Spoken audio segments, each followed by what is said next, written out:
And we will go ahead and get into this game. And they are ready, so we're going to go ahead and get underway for game number 2 here at the Rival StarCraft League.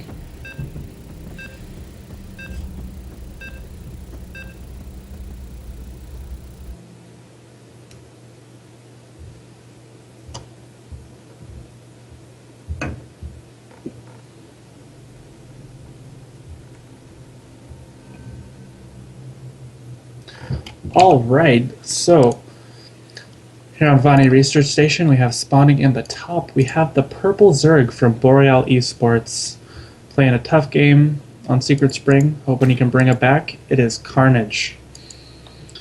And spawning in the bottom from Rival Gaming, we have that blue Terran taking a convincing win last map. It is Foxer.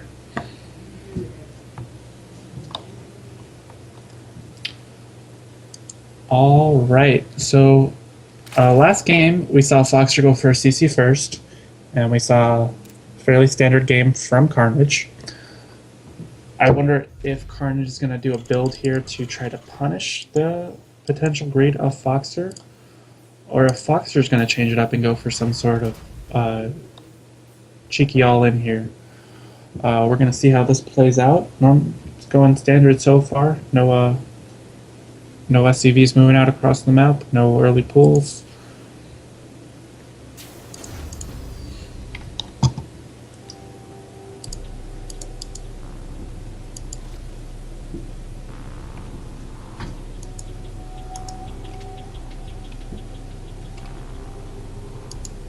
And Carnage actually being super careful here. He's scouting around for all the proxies.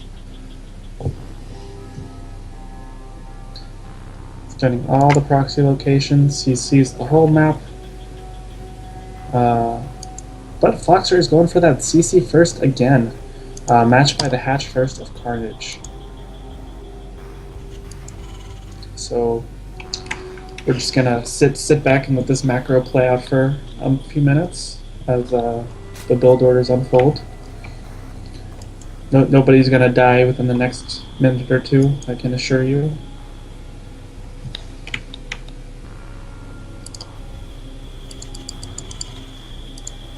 So standard follow-up with the barracks and then the gas right after your CC. I want to see if we're gonna. I wonder if we're going to see Foxer go for some Hellion Banshee again, or if just a few Hellions into a more bio-heavy style, or something crazy like that. Oh, and we actually see Carnage going for a 3-hatch before pull. Excuse me, I did not notice that.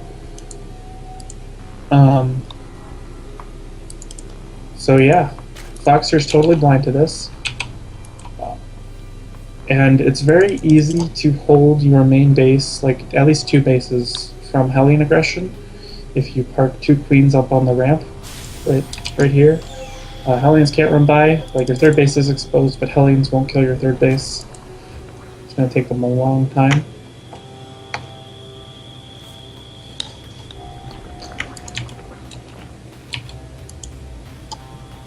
So this is really greedy here from Carnage, but he took a risk and it paid off for him. He didn't scout the CC first, but I guess he just assumed from last game. Maybe he looked through Foxer's match history and was like, hey, this guy's been going CC first in every KVZ. I'm not sure. But he made a really good read, and he's gonna get a better economy for it. Alright, so 2 Marines poking out. They're gonna look for an Overlord.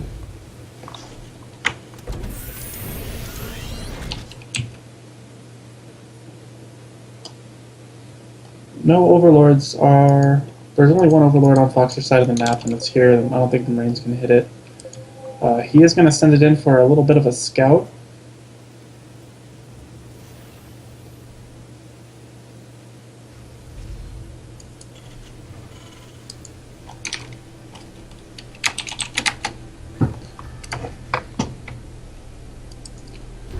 And the Hellions... only 2 Hellions were made, I believe. Oh no. He didn't even make Hellions, I'm sorry. I'm seeing things.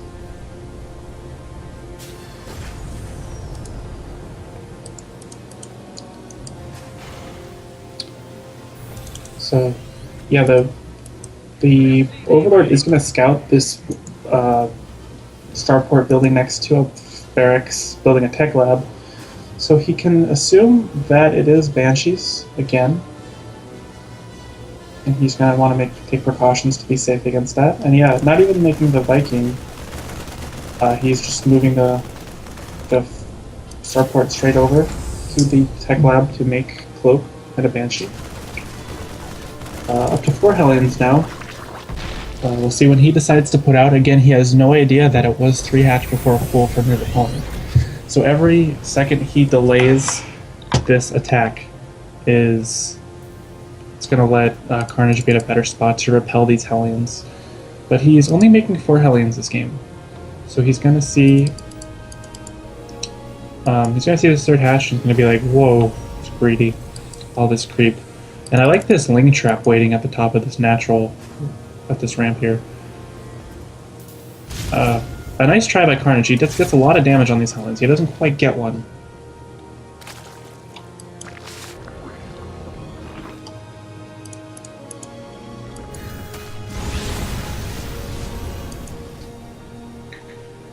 So we have the 3rd CC finishing up for Foxer now. Carnage just droning. Getting a lot of drones in. The Banshee is coming into, looking like it's heading towards natural, but there is a Spore and a Queen there. That Banshee is going to be pushed away. It will Evo Wall coming in here at the 3rd base of Carnage. He's setting himself up well to defend against the Hellion Banshee style of Foxer, but Foxer is not committing to the Hellions. He only made 4. So he's going to poke in here and see the spine. Unfortunately for Carnage, he didn't hit the weak Hellion, so they're all pretty low now, but they're still alive. And no units from Carnage. He is just running up to max saturation of 3 base. He's going to be in a good spot here. He's going to have a lot of economy. He's getting Burrow again. I didn't see Burrow come into effect last game. But maybe he has something planned here. The aggression from Foxer doesn't look like it's coming out as early. A nice Ling scout here from Carnage. He sees the CC landing. He knows that it's 3 base. He knows he doesn't have to worry about any sort of like hellbat timing. He's gonna get picked off now by these Marines as they come into the 3rd. And he's looking to take his 4th base now that he confirms the 3rd. So the upgrades are actually really similarly timed for both players, with the 1-1 grand upgrades. Foxer is sending these Banshees around. There is no detection nearby to this 4th base, so he can cloak these Banshees and deny this 4th. 3 Banshees kill buildings fairly quickly. All the Queens are here. And they want to kill the Banshees, but they can't see them. The Overseer is coming, but I think he'll force a cancel, and then he'll get out. He actually gets one of the Banshees, so very nice pick off for Carnage. I think he'd have rather kept that 4th base. And with that, Hellion run by into the main, getting 7 drones. So trading off those weakened Hellions for a few drones.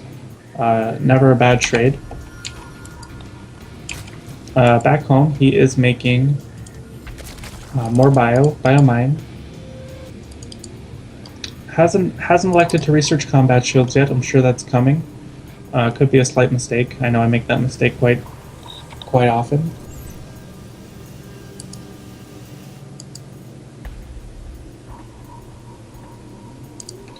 Bailing speed just finished up, and some mutas are on the way for Carnage here.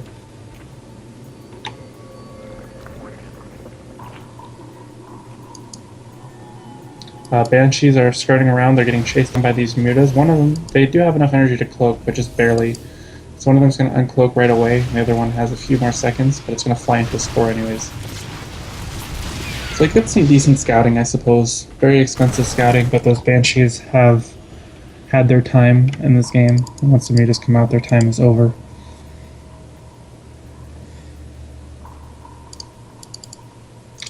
Uh, 2-2 started now for both players. Again, very closely matched up. Carnage committing to a ton of Banelings. Not playing very muta heavy, just going for a lot of Banes. And Foxer is looking forward to deny this creep. He pulls back for the Widow Mines, and a decent hit. Actually, wow, a very good hit. That last Rogue Mine run off got all the Banelings.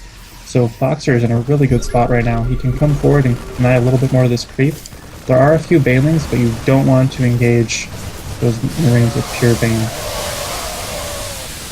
Yeah. So the Banelings get a few Marines for their trouble, but ultimately just kind of reset their count. And Foxer splits are okay.